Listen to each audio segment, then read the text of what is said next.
What are we discussing on today's Locked On Diamondbacks podcast? The players who have been impressing the most this spring training and the players who need to pick it up before opening day starts.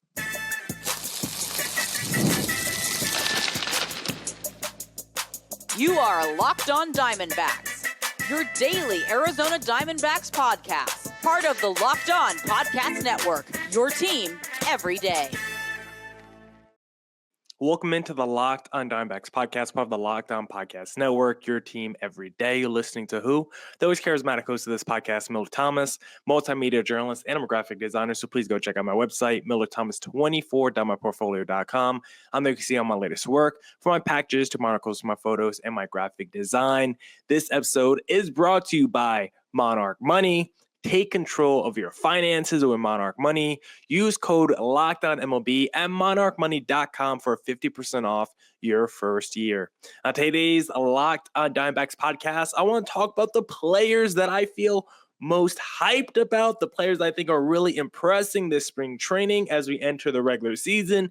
And I want to talk about the players who are like starters, the players who are going to make an impact on this team, not really like the fringe minor league guys, right? The guys who are actually going to see this upcoming season. So I want to talk about the players who have impressed me the most and the players who need to pick it up a little bit before the regular season starts. So jam-packed pod as always. Thank you for making Locked On Diamondbacks your first listen every day. I would not be able to do this podcast without you, my loyal listeners, sharing, subscribing, reviewing, doing all that so I could do this podcast for you. Thank you. It's free. It's available on all platforms, so please continue to tell your friends.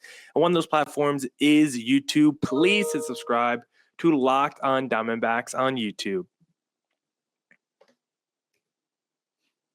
But now let's get into the Locked On Diamondbacks podcast, and let's talk about the players that have impressed me the most this spring training.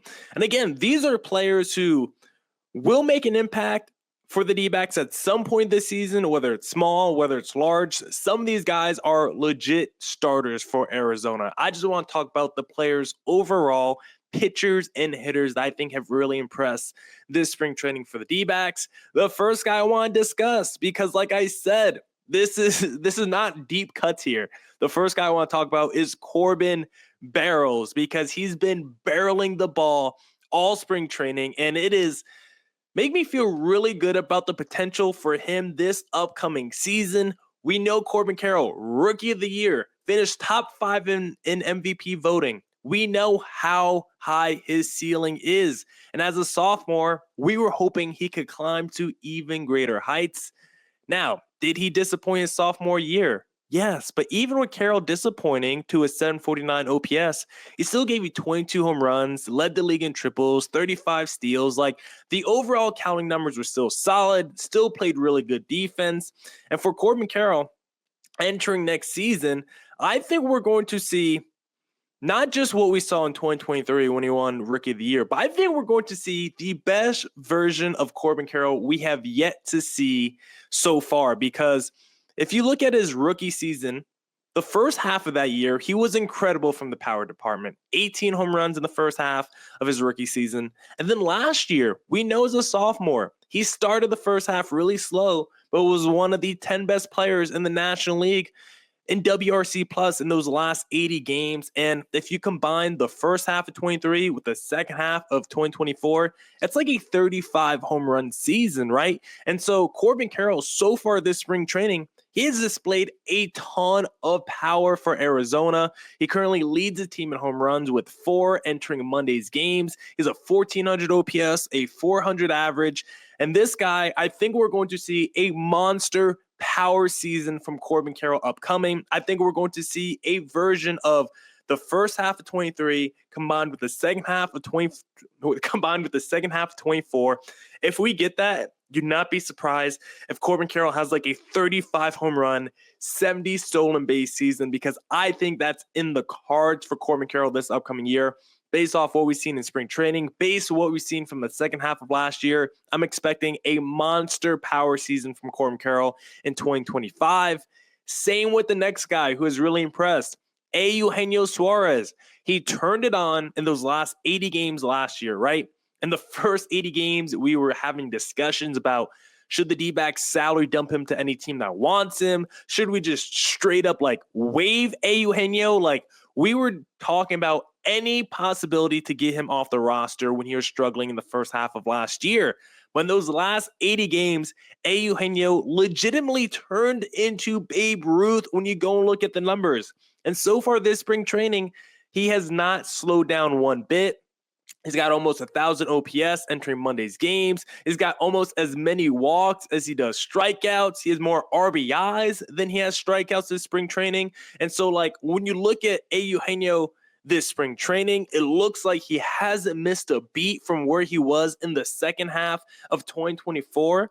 And if that's true, I'm going to do a big prediction podcast before opening season or before opening day. But one of my predictions is definitely going to be we are going to see pre-pandemic Eugenio, because I'm all in on the Corbin Carroll first half of 23, second half of 2024 combined power season for this upcoming year. And I'm also all in on Eugenio's second half of 24 continuing into 2025. I think what Carroll and Eugenio did in the second half of last season really woke them up, and I expect that to continue in 2025. How about this guy? He's replacing big shoes of Christian Walker. Josh Naylor has looked really good, really comfortable at the plate this spring training. He is entering Monday's games. He was 16 for 33. That's almost a 500 average. He has more RBIs than he has walks, and he has more walks than he has strikeouts. Like, Josh Naylor has looked so good at the plate this year. And like I've been saying, when you go on Fangraphs and look at the WRC plus for Josh Naylor, cumulatively, he's been better than Christian Walker the last 3 seasons. And we know defense is where he has to improve. And so far defensively, he's looked good for the D-backs this year. So you could actually make the argument the D-backs might have an upgrade in Josh Naylor. From the two-way perspective, Christian Walker is better. But from what you might get offensively, Josh Naylor actually might be an upgrade over Christian Walker. And he's so far displayed a lot this spring training. I think he's looked really, really good out there. And I've just been a huge fan as a lefty, kind of a different vibe from what Christian Walker was giving us before. And so Josh Naylor is still someone that is super young, going to be 28 years old. He's got some pop, but he also is a guy that can hit for average. In 2022, in 23, he had a 308 average, but only 17 home runs. Last year, he only had 243 average, but 31 home runs. He's another one of those guys. If we could get that 2023 308 average mixed with that 2024 31 home run season, 108 RBIs, that is a monster player for the Arizona Diamondbacks. So definitely watch out for Josh Naylor this upcoming season. And then an honorable mention I want to discuss before we get into segment number 2 and discuss some pitchers who have really impressed this spring training. He's an honorable mention because he might not make the D-backs opening day roster, but I do think he will make an impact at some point with Arizona this year. Jordan Lawler has looked really good at the plate so far this spring training, and I want to give him his props because he looked overmatched a couple years ago when he was on the major league level. So far in the minor leagues, he has looked really good when he's healthy. The issue is he's not healthy enough, right? So far this spring training, he has had a good, clean bill of health, and we've seen it lead to over a 900 average, over a 900 OPS, over a 300 average so far in spring training. He's got a home run. He's got some ribbies. I think he just looked really comfortable at the plate. And, of course, his glove always shines, always highlights. And so I think Lawler has at least made a case for himself to be on the D-backs opening day roster, even though I think he will start the year in the minor league so he can get those everyday opportunities and reps. I think he's at least made the decision tough for Torey Lovullo in that front office. So those are the position players that have really impressed so far this spring training. And now we'll discuss the pitchers in segment number 2.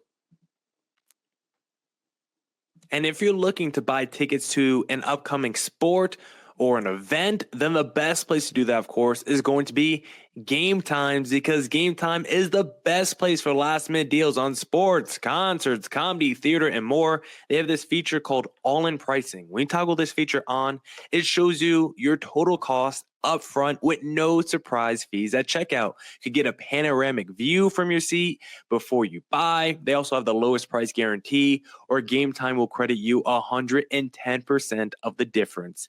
Take the guesswork out of buying tickets with Game Time. Download the Game Time app, create an account, and use code LOCKEDONMLB for $20 off your first purchase. Terms apply. Again, create an account and redeem code LOCKEDONMLB for $20 off. Download Game Time today. What time is it? Game time.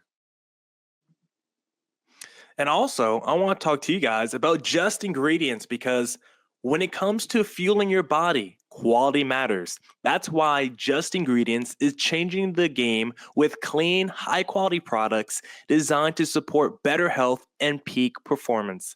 Just Ingredients offers an NSF-certified line of protein powder, electrolytes, pre-workout, and creatine, all rigorously tested to ensure they're free from substances banned by major athletic organizations. Just Ingredients has also partnered with two-time MVP Bryce Harper, who trusts their NSF certified sports line to fuel his training and recovery. I love that Just Ingredients prioritizes wholesome, nourishing ingredients without the artificial junk.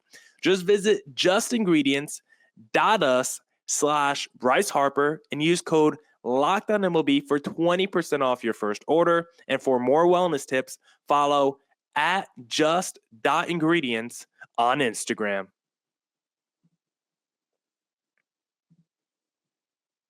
Back here on the Locked on Diamondbacks podcast, and now let's discuss the pitchers who I think have really impressed me and the D-backs so far this spring training. The first guy I want to discuss is the man with the massive contract. We can't deny Corbin Burnes has looked fantastic this spring training, striking outside, striking out Ohtani. Like, he's looked every bit worth the money. Is it spring training? Yes, but so far he has the most innings pitched on this D-backs team with 13. He's got a 1.3 ERA. He's got 17 Ks, and it's like, yes, spring training doesn't matter, but if he went out there and gave up 2 home runs every single spring training start, we would feel like, oh, is this Madison Bumgarner, but with triple the salary? Like, you would be nervous. Like, you could still write it off as spring training and exhibition games, but you can't deny if Corbin Burnes left spring training with like a 12 ERA and like 6 home runs allowed in 3 starts, you'd be like, is Corbin Burnes okay? Was that a bad contract? And so far, don't have to worry about at all with any Madison Bumgarner vibes, at least through spring training.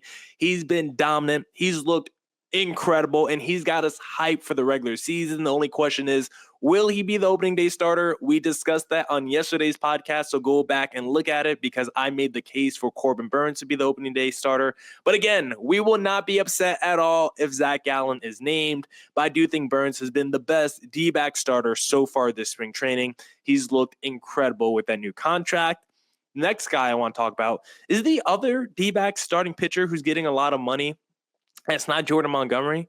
Eduardo Rodriguez, I think, has looked fantastic this spring training, and coming off a season where he was terrible for Arizona last year, getting overshadowed by Monty. Erod so far, 5.2 innings pitched, 7 strikeouts, no earned runs this spring training. And the big talk about him Erod in camp has been about his leadership and taking those young starters under his wing and really being a mentor. And that's what I want to see. A guy who struggled last year, who's locked up for the next few seasons, doing everything he can to give back to this team, not just like sulking and saying, oh, I had a bad year, let me just be down in the dumps. They're still paying me. Like, who cares? Like, he's taken the opposite approach. He's gone out there, worked on all his stuff, been available this offseason, came into camp healthy. He's gone out there and he's looked like he's really worked on things this offseason, taking these young guys under his wing. Like, this has been a tour de force by Erod this spring training. Looking incredible on the mound, looking incredible in the clubhouse. Like, I think the vibes surrounding Erod right now are just high. Coming off of 2024, the vibes surrounding Erod were low. I mean, I was saying on podcasts this offseason, D-back should trade Erod before Monty, because at least Monty's a pending free agent that you're getting off the books at the end of the year. I was like, you still got to pay Erod for like 3 or 4 more seasons, so why not trade him this offseason instead of Montgomery? But after witnessing him through a few starts of spring training, I'm very in on Erod entering this regular season, and so I just had to put that out there. The next guy, another starter in this D-backs rotation, Brandon Pfaadt. I do think he's really impressed so far this spring training because he's a young guy with a lot of pressure on his shoulders.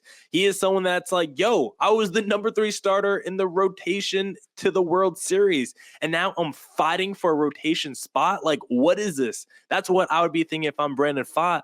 And instead, he's taken the challenge head on, and he is doing everything he can. He treats these spring training starts like they're regular season starts, if not playoff starts, because he is fighting for his career here. He is fighting for a spot in that rotation, and I think the extra pressure has helped Pfaadt. The strikeout numbers have been very good this spring training. He has given up no home runs, which I really want to see because sometimes he gets into a little trouble with that long ball, right? But so far this spring training, no home runs allowed by Brandon Pfaadt.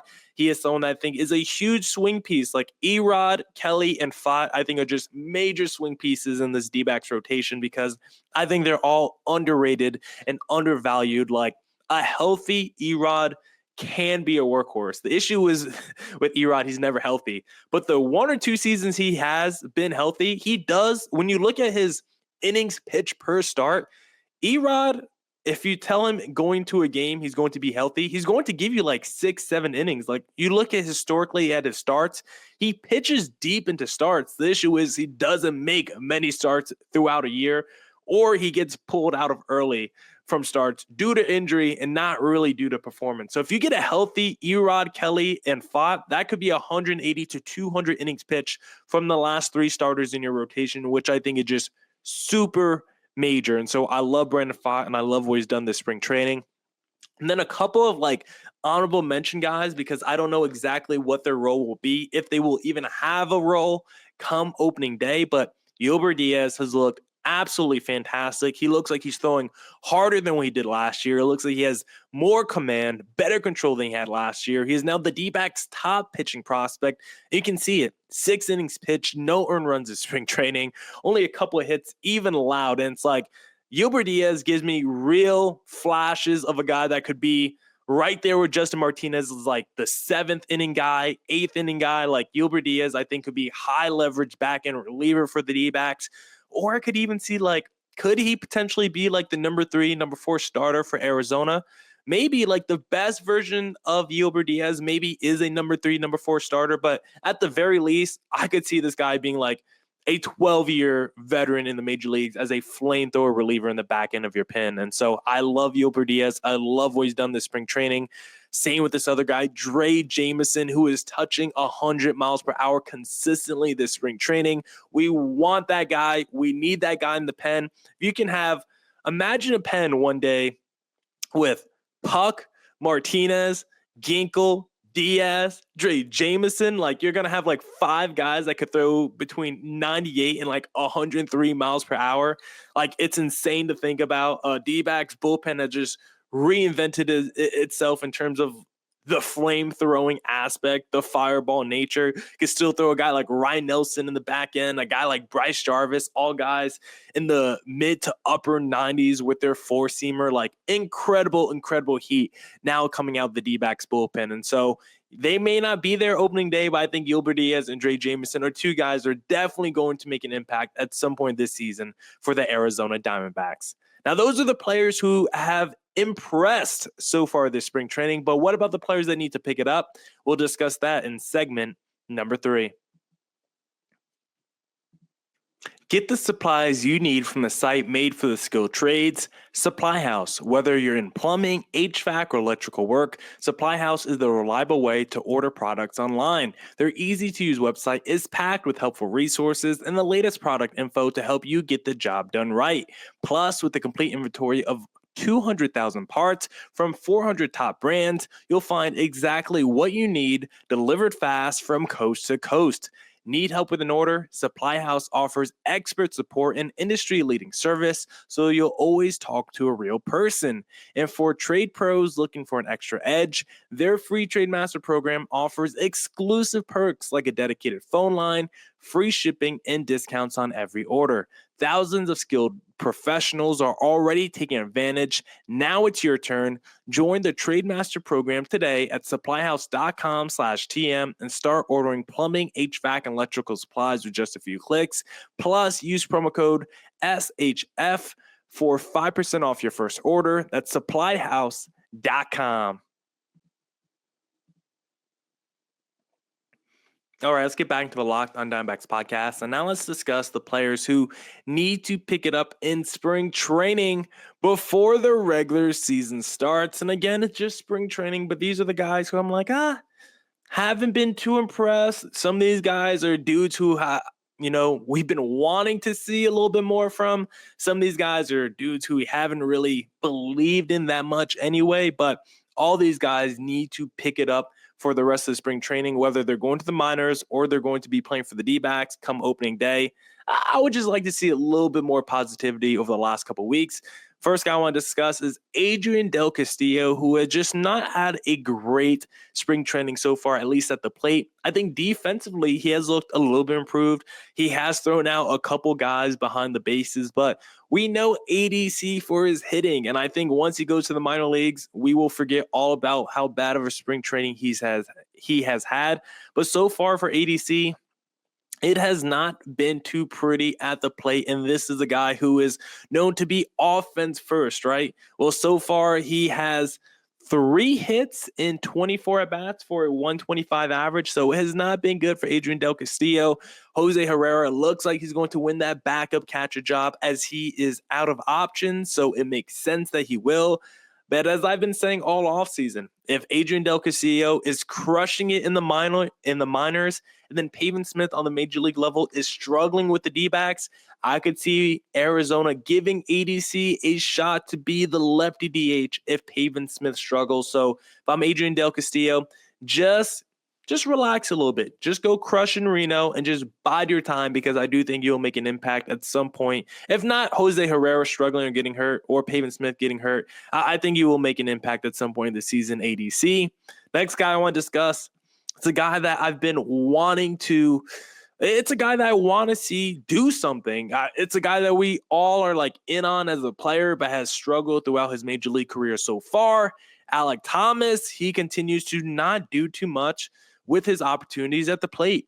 6 for 34 this spring training, no home runs, no RBIs. He's got more strikeouts than walks. He's got a 176 average entering Monday's game. Like, he just hasn't really done anything at the plate. And it's like, we know how good your defense is, Alec, but if your bat doesn't come around, when we have guys like McCarthy, Carroll, Gurriel, Grichuk, it's like our outfield is already loaded. There's even guys in the minor leagues who, hey, if Jorge Barrosa comes up for a couple weeks and has a good turn through the D-backs organization, maybe he passes you in the depth chart. Like, there's a lot of talent for the D-backs when it comes to their outfield. And it's like, if you're Alek Thomas, yes, your glove is great, but if your bat doesn't pick it up, I don't know how long you're going to be around in the organization. We're still going to give you those opportunities until you run out of options, but we need to see more from your bat. You showed a lot in that one postseason run to the World Series, but outside of that,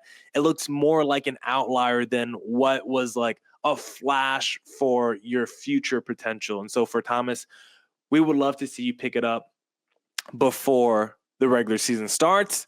Next guy I want to discuss, I mostly want to bring it up because he got hurt. Blake Walston, he's going to get Tommy John. He's going to be out the next year. Tough to see. I like Blake Walston. He had a tough spring training. I didn't think he really did a lot of positive stuff this spring training, but in terms of like the minor league lefties, I still liked him more than like Tommy Henry. And so it is disappointing to see him go under the knife. He will be gone for the next season. So RIP Blake Walston in terms of your development for the 2025 season.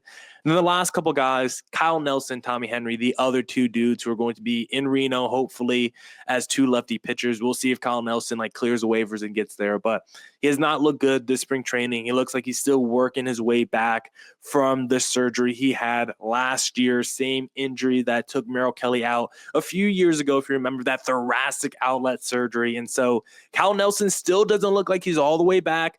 2022, I argue he was the best D-backs reliever. He was no worse than the second best D-backs reliever. Like, that's how good he was in 2022. Tommy Henry is the other guy. I'm just not a fan of. Like I've said before, if I was to power rank every D-back starter between the majors and like AA, like would Tommy Henry even crack like the top 12 of potential starters? Like, I don't know. The Christian Manas, guys of that elk, even like a Bryce Jarvis, like there's just so many guys that I would take, a Yulbert Diaz that I would just take over a Tommy Henry if like my life depended on it for one start. And so because of that, I just don't trust him. He's not very special in terms of talent. Yes, he had a good year, a decent year with the D-backs a couple years ago prior to his injury, but it still wasn't that special. I think we overinflate how good of a year it was for Tommy Henry. He taps out around like 89 miles per hour. Like guys like that who are 25 can't throw harder than 89. I just don't think your upside is very high. And so because of that, I'm probably out on Tommy Henry going forward. Now that's it for this edition of the Locked On Diamondbacks podcast. Come back tomorrow for more Diamondbacks news coverage and insight. And as always, stay safe, stay healthy. Now says.